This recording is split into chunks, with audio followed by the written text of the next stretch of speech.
Hello once again, this is Patriarch, and this is the second of my series of 3, hopefully it'll just be 3, reflections videos from my 2023 Appalachian Trail through hike.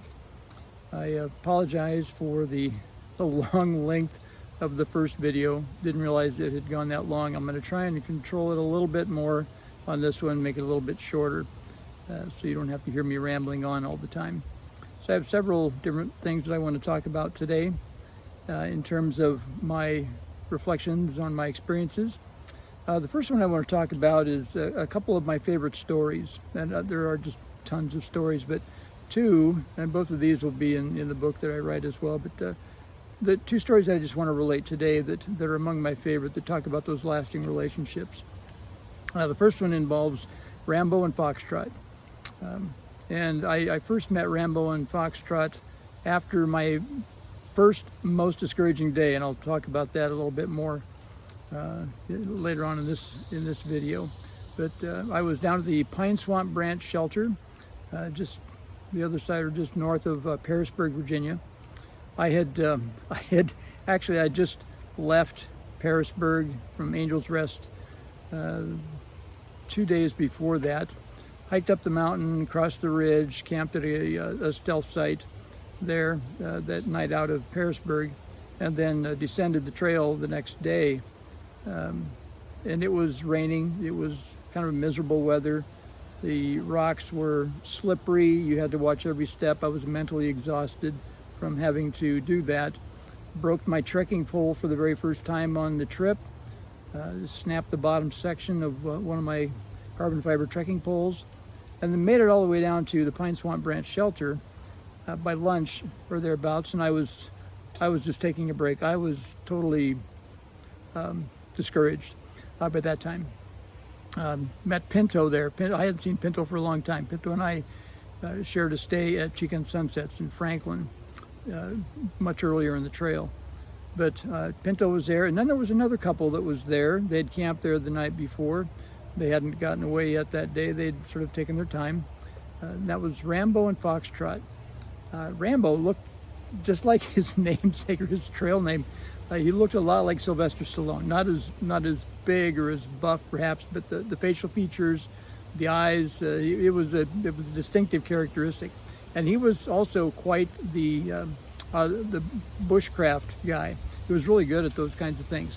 In conversation with them, I was just leaning up against one of the poles in the Pine Swamp Branch Shelter, and Rambo asked me if I would like my portrait taken. Turns out he was a professional portrait photographer and had brought along his camera for taking pictures during his trail experience, along with Foxtrot, who I discovered later was his fiance.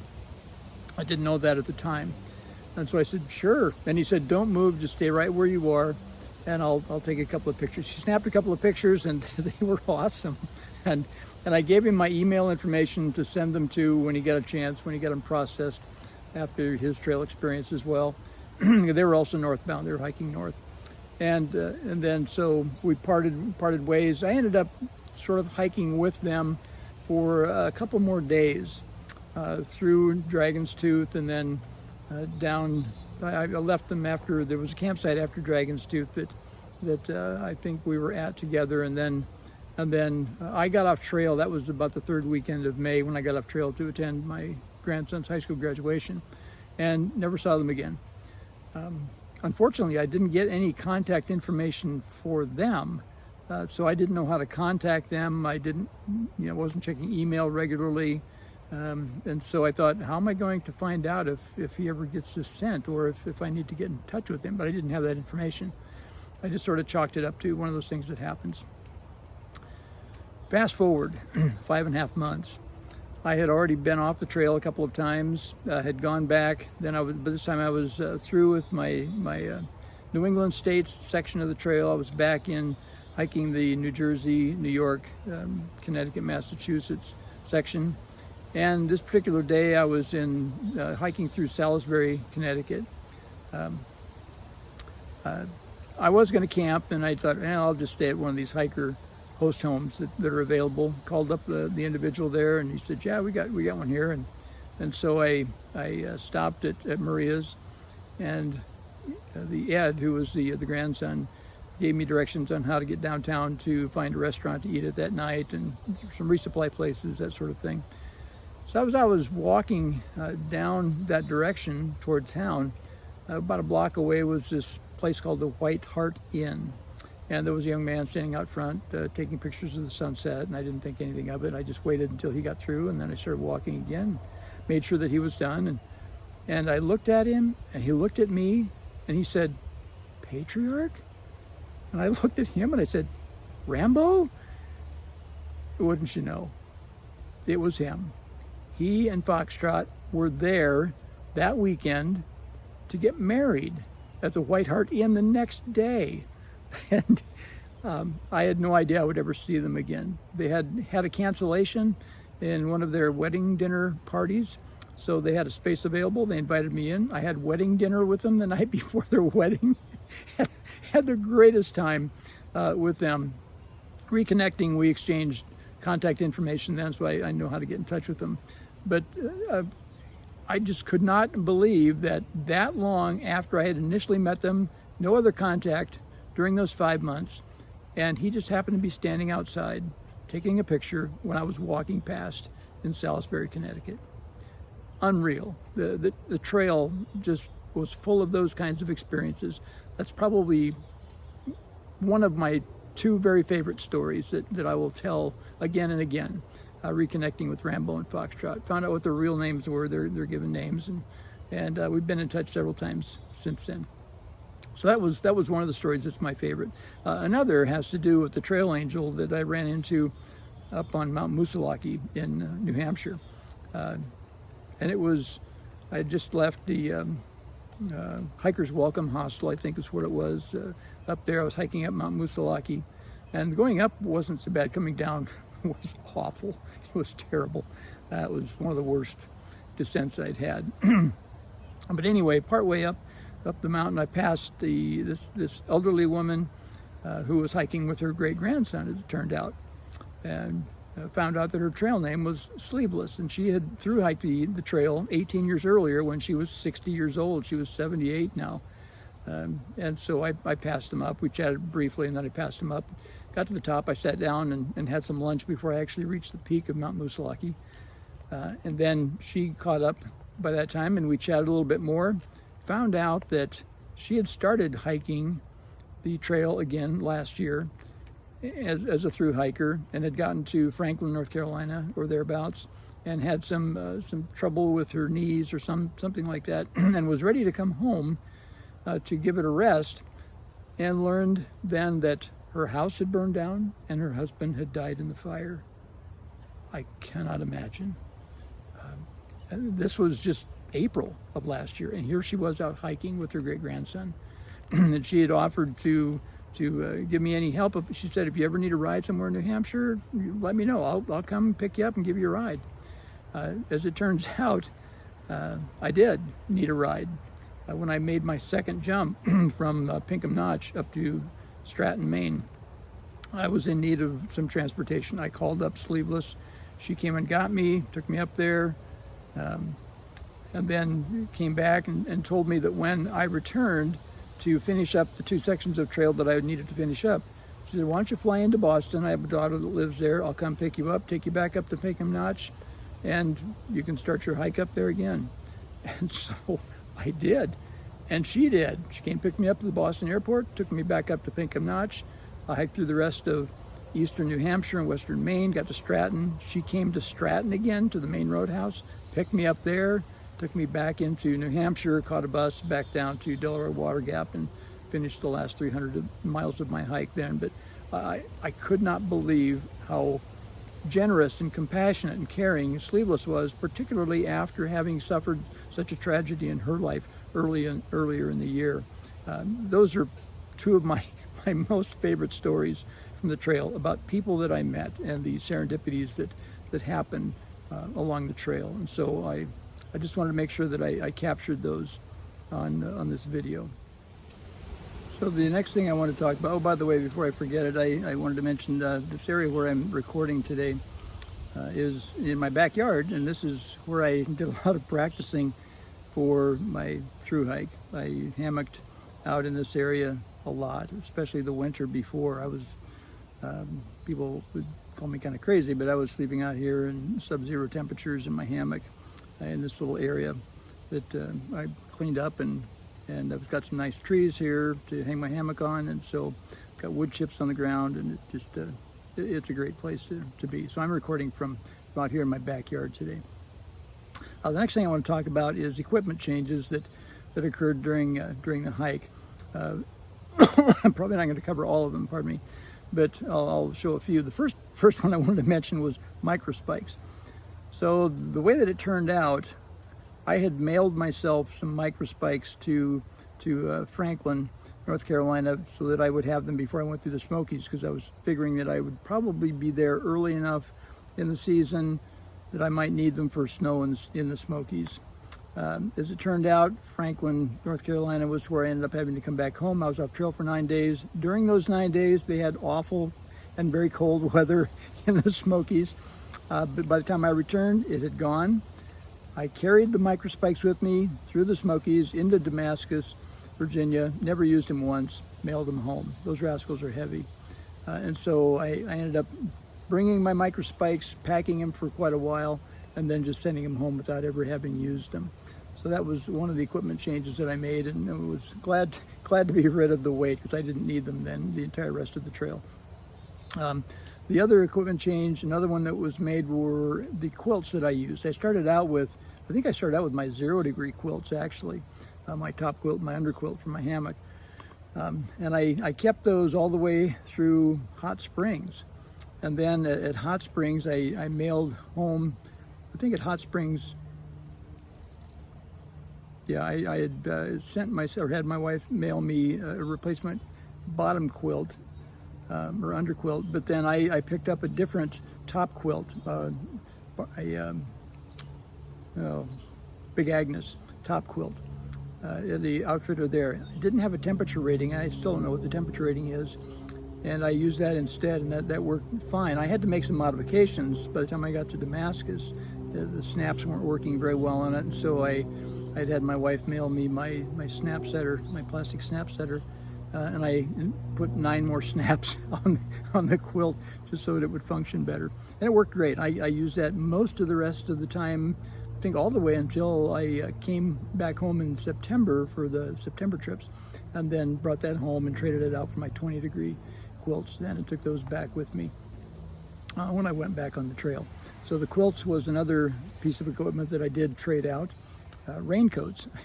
that was an interesting story. I started out with one raincoat that I had, kind of a pullover sort of a thing. It worked okay. Then when I got to Franklin, there was a nice, it had some issues, but it was a Patagonia raincoat that was in the hiker box. A little bit big for me, but I thought, well, what the heck, I'll try it anyway. So then I sent my other one home and used the Patagonia, and it worked okay, but not the greatest for me.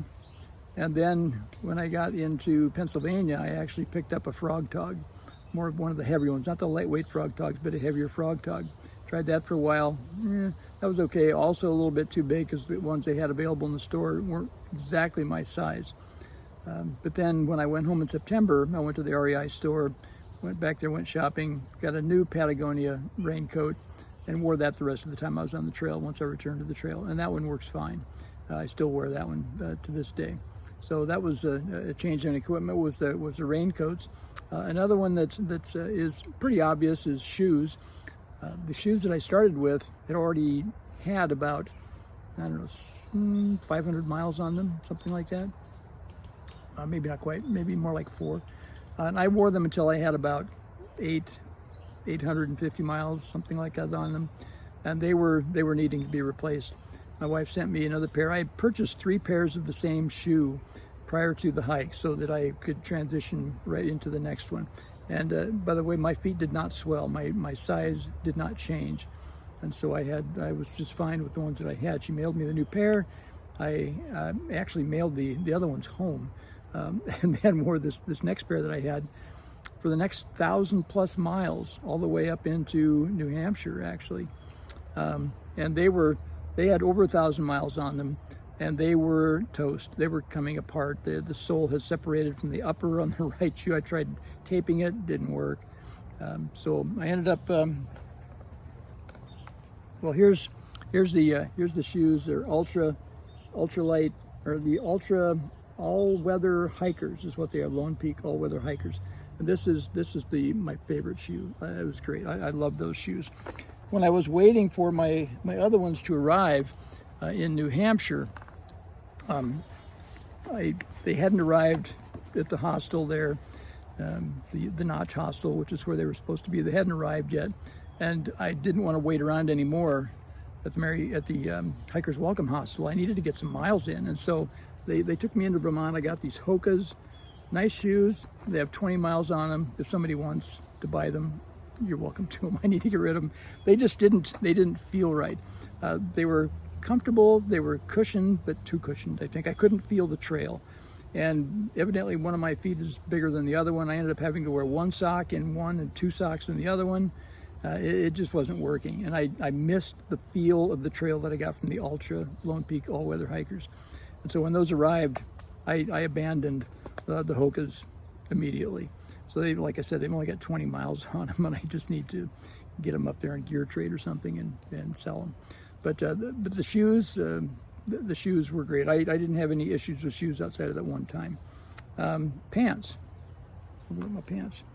I ended up having to change pants twice, so I ended up using 3 pairs of pants. And these were great pants. But what happened with so I went from a 34 to a 33 to a 32. The first one there, getting a little bit thin in there, I guess, now that I look at them. The first issue that came up was the seam on this pocket came loose, the inside seam. And so I had to have that stitched up. I asked for help, and somebody had a sewing machine.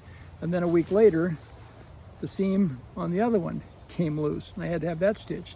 And then a couple of weeks later, the crotch seam started coming undone. I did not want to have a wardrobe failure on the trail. So I had that one stitched up as well. This lasted me up into Pennsylvania. And I got another set of pants then, a little bit, 1 inch smaller. And then before I finished the hike, I got another set of pants. These are Patagonia pants. The fabric is fantastic. I love them. And so I ended up using 3 different pairs of pants. And so that was the story on the trade out of equipment for the pants. Hats. Oh yeah, the hat. So I started out with this hat, and it is, you can see it's toast. It is so worn and tattered and coming apart in just so many different places. It was toast. I had actually ordered another boonie hat. I love the boonie hats, by the way, with the brim on them. I had ordered another boonie hat. Turns out it was a size too small, so I couldn't use it. I wore this all the way to the top of Katahdin. And then when I came home in September for those 3.5 weeks, I had ordered another one that was the right size and got a different boonie hat. And this is the one then that I wore the rest of my hike. This one's in good shape. All right, hat. The other thing that that I had to trade out were my trekking poles. I started with these carbon fiber poles, these Hiker Hunger poles, and they work great all the way to Pearisburg. As I mentioned before, the bottom section actually broke the first. As it turned out, by the time I got through, I successfully broke all 3 sections. This one is missing 2, and this section is also broken right there. And so I had gotten a replacement for the first section, replaced it, used these for a little bit more in Pennsylvania.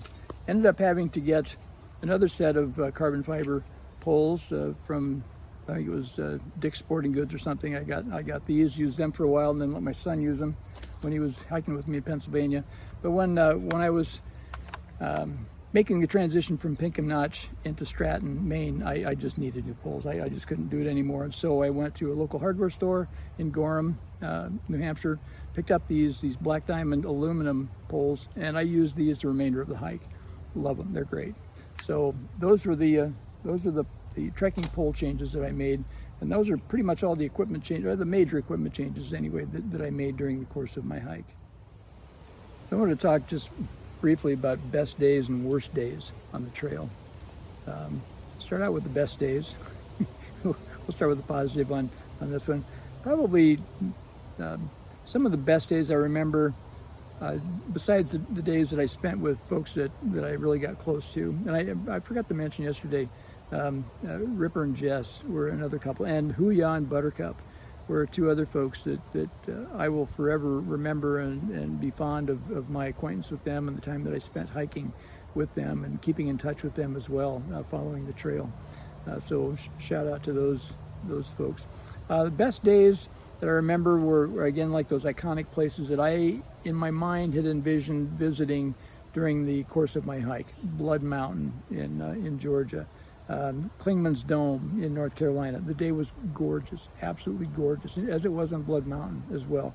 McAfee Knob in Virginia. Oh my gosh, it was a great day, and just my son-in-law Dean was there with me. We were the only two up there that particular time, but what a fantastic view that was. That was fantastic. Getting to the halfway point in Pennsylvania was another of the best days. I was there with Ripper and Jess and with Just Try, another good friend. We were all hiking together that day when we hit the halfway point. And there were others as well, but Mount Katahdin obviously is a real best day high point. 2 days before I got there, it had rained. The day before I went up, before Ron and I summited Katahdin, it was super windy up there. The day that Ron and I hiked up Katahdin, perfect day. Absolutely perfect day. Views, wind, all that sort of a thing. We couldn't have asked for a better day to summit Katahdin than September 1st of last year. And then another good day, obviously, was the final day when I went to Mount Greylock. Interestingly enough, however, even though it was Veterans Day weekend, this was a War Memorial, Veterans Memorial, it was closed. And so I couldn't even get my shuttle up to there to pick me up. I had to actually hike down 5 miles to another trailhead to catch a shuttle to take me back to the motel so that I could finish my trip and come back home. But anyway, Mount Greylock was just awesome. It was another one of those best days when you see that at the end of your hike, you see the final place. A thrill, a real thrill. Worst days. Two come to mind in particular. One I've mentioned already, and that was the day that I went into Pine Swamp Branch Shelter. I'd been at Angel's Rest Hiker Hostel in Pearisburg. I'd hiked up the mountain, again stayed at a stealth site that night, hiked across the ridge. The next day it had rained that night. I was hiking down on wet rocks and trying to focus on not slipping and falling. In the process of doing that, broke the trekking pole for the first time in the lower section. That was discouraging to hear that snap. That is not a good sound. And then try and figure out how you're going to accommodate that for the rest of the descent down to the shelter. And then I had to climb again another 3 miles to get to the next shelter, and it was hot and I was soaking and it was wet and it was a miserable day. Got in late. It was the first day that I remember feeling super discouraged. But you move on, you move past that. Again, the advice is never quit on a bad day. And that was a bad day. It was not one that I wanted to quit on, and thankfully I kept going. The second really awful day was was the day that I had summited Mount Washington. I made the mistake of reaching the summit too late in the day. It was 6 o'clock in the evening when I got to the top of Mount Washington, and you can't camp above tree line up there. You have to get below tree line. The Osgood Trail takes you down. The Osgood Trail is no joke. I don't even know if you can call it a trail. More or less, it's like, you hopping from rock to rock mostly on the Osgood Trail up there, which is the AT. I got into the night. It was foggy. Had my headlamp on, looking for cairns because there are no white blazes, or very few of them anyway, on the rocks. And so I got to one point, still was not below tree line. Ended up having to go off on the Randolph path, off to the left, coming down the descent until I came to some trees, and in the process broke my trekking pole again, going through the rocks. And your speed slows considerably when you're hiking with a headlamp in the fog on rocks. It's not a way that you can move fast. I didn't get into camp until about 11:45 that night. I abandoned supper, just hung my hammock up. It was raining, put my tarp up, and I just went to bed. Slept in that morning, the next morning, and then got up, and it was a nicer day. And then made my way down to Pinkham Notch after that. But that was a horrible day. Mount Washington was basically fogged in. You couldn't see anything, but you made it. You know, you got a picture of the sign and said, "I've been here." I made it to Mount Washington, even though I can't see a view. And then the descent down was not fun at all. One of my worst days actually on the trail. So those were the two that come to mind that I wanted to share. So I was looking at the time that I'd already recorded for some of these segments of this second reflections video, and I've got way too much time on there. So I'm going to split this up and do a third segment and then a fourth after that. Hopefully not a fifth, but I just didn't want to make it too long, and the segments were pretty long.